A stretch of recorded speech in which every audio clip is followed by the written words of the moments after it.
Passando agora, então, para a energia de Gibbs. Então, sabe-se que para que uma transformação seja espontânea, a variação da energia de Gibbs tem que ser negativa, ou seja, delta G tem que ser menor que zero. Como é que a gente chega nesse resultado? Então, o que foi que nós vimos? Né? Nós vimos que a variação da entropia ela é definida como o calor trocado reversivelmente dividido pela temperatura.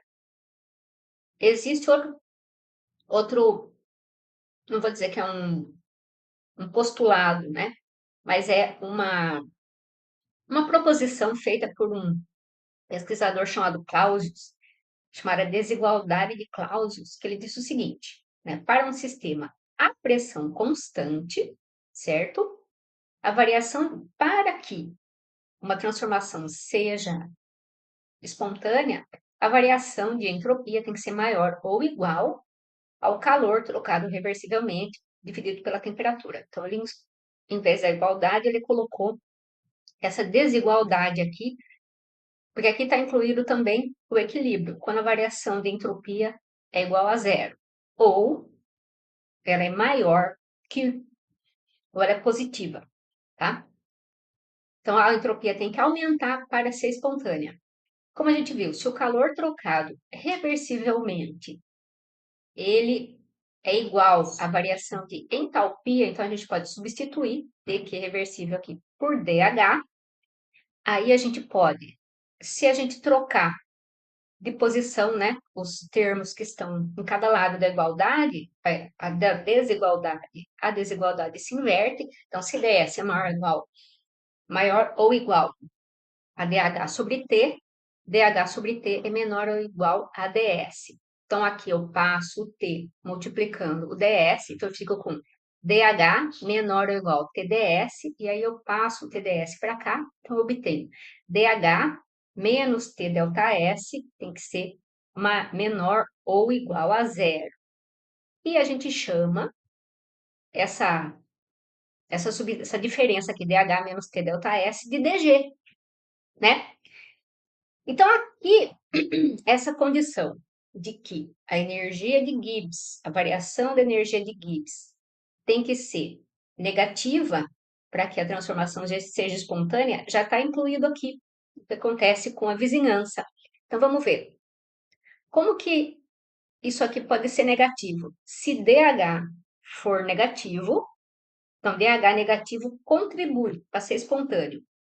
E como eu tenho esse sinal de menos aqui, ds tem que ser positivo, porque a temperatura absoluta sempre é positiva, ds tem que ser positivo. Então, DH é que representa aqui o que vai acontecer com a vizinhança. Então, se DH do sistema é negativo, significa que a vizinhança absorveu calor. Se a vizinhança absorveu calor, ela absorveu uma energia dispersa. Então, isso contribui. Então, basta, se a gente não quer se preocupar com a vizinhança, basta a gente usar DG em vez de DS, porque aqui já está embutido o efeito sobre a vizinhança. Então, estou explicando aí por que, que a gente usa o ΔG e não a entropia. Porque a entropia é que a gente ouve falar, primeiramente, de que é a função termodinâmica que está relacionada com a, a sinalização do sentido da transformação espontânea. Então, logo, dG igual a dH menos T delta S deve ser negativo para o processo ser espontâneo. E se for zero, significa que atingiu o equilíbrio. Vamos usar essa reação aqui como exemplo, a reação de síntese da amônia. Então, uma molécula de N2 reage com 3 moléculas de H2, dando 2 moléculas de amônia no estado gasoso.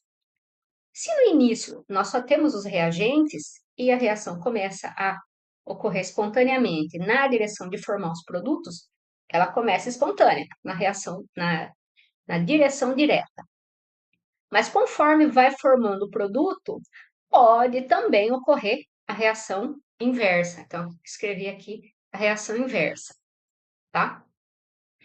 Então, por isso que a gente passa a escrever. Em vez de escrever duas, né? As duas, a gente escreve a reação na direção direta com esse sinalzinho que vai para frente e vai para trás. Então, as reações nos dois sentidos elas ocorrem com uma certa velocidade. A gente sabe que a velocidade é proporcional à concentração das espécies. Então, quem que é reagente na reação na direção direta? N2 e H2. Quem que é o reagente da reação inversa? São as duas moléculas de amônia. Então, no começo, né, como a amônia está sendo formada, então a concentração dela está aumentando, né? No começo, a reação na direção inversa começa a se acelerar e a reação na direção direta começa a se desacelerar porque está diminuindo a concentração ou a pressão de nitrogênio e de hidrogênio. Isso ocorre até que chega uma hora que essas velocidades se igualam. Quando elas se igualam, parou. Aí parou assim de alterar as concentrações. Então é dito que o sistema atingiu o equilíbrio, tá? Então quando as velocidades das reações nos dois sentidos se igualam, sendo que elas vinham variando desde o início, desde antes de atingir o equilíbrio, tá? Na verdade, alguém poderia perguntar, mas ela ocorre espontaneamente na direção direta.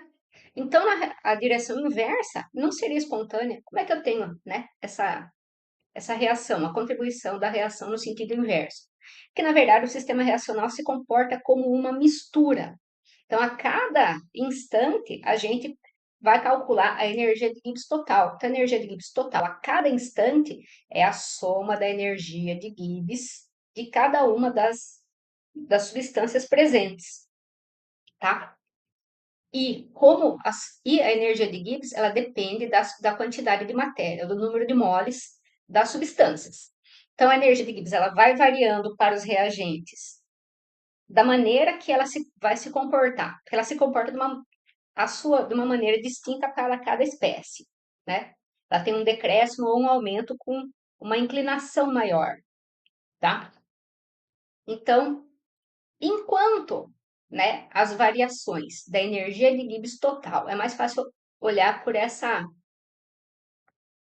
esse gráfico aqui, né? Então, a energia de Gibbs, a cada composição de mistura, então, qual é a composição de mistura no início?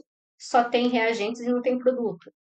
Um instante curto que seja, passado um tempo desse início, a gente já vai ter um pouco menos de reagentes e já vai ter um pouco do produto. Então, já é outra composição de mistura. Passou mais o tempo, tem menos reagente e mais produtos. Então, continuamente, os reagentes ter a sua concentração diminuída, os produtos, sua concentração aumentada, e a gente vai calcular a energia total do sistema, tá? A energia de Gibbs total do sistema a cada uma dessas composições. Portanto, enquanto a energia de Gibbs total, veja aqui nesse gráfico, nessa curva vermelha, ela estiver diminuindo, significa que está sendo espontâneo. Está sendo espontânea essa transformação total. Então, diminui mais reagente, aumenta produto. Continua diminuindo, estão vendo? Diminui mais reagente, aumenta produto. Diminui reagente, aumenta produto. Até que chega uma hora que a energia total de Gibbs do sistema passa por um mínimo. A partir desse mínimo, se aumentar produto e diminuir reagente, que seria vindo nessa direção que eu estou passando o mouse aqui, tá vendo que a energia de Gibbs total aumenta. E para voltar, para diminuir produto e aumentar reagente, também aumenta. Então o sistema estaciona aqui. É isso que acontece. Então, quando chega nesse mínimo de energia de Gibbs, o sistema atinge o equilíbrio e a reação não vai nem para um lado nem para o outro mais. Ou seja, porque as quantidades das substâncias presentes elas só vão se alterando enquanto isso levar a uma diminuição da energia de Gibbs, nessa direção aqui. Quando a energia de Gibbs não diminuir mais, parou e atingiu o equilíbrio. Então aqui eu tenho aqui eu vou na próxima mini aula eu volto e explico mais um pouco aqui. Está acabando o meu tempo. Tchauzinho.